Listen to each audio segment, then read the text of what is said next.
Hey guys, TechNinja with the video for you guys. In today's video, I'm going to show you how to force restart your Apple Watch Ultra in order to fix any issues that you may be experiencing. Now, a force restart is required whenever you're having any sort of issue with your Apple Watch, whether software wasn't working, it's glitching, it's black, it's not charging, whatever the case may be. It's really simple and easy to do, and it will not delete your personal data. So in order to do a force restart, you're going to locate the crown and the button right underneath of it. What you'll do is press and hold these two buttons at the same time until the screen goes completely black, and you'll still keep on holding it until you see the Apple logo reappear. At that time, you'll let go of the buttons. So in real time, I'm going to show you how that's done. I'm going to press and release these two buttons at the same time. I'm going to keep on pressing it just like that. It might ask you for your passcode, but don't do anything. Just keep on pressing and holding it just like that, and as you can see, it went black.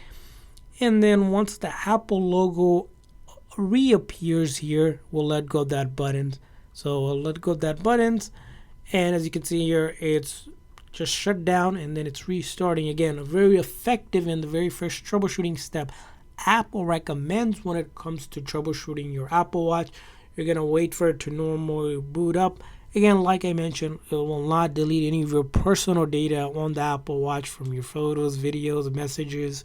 Whatever you have in all the data that you have will still be there. So again, really safe and easy to do, but necessary when it comes to troubleshooting your Apple Watch. And as you can see, we're back to our Apple Watch and good to go. So I hope this quick little video was helpful. If so, please make sure to like and subscribe button. Thanks for watching, guys. See you guys next time.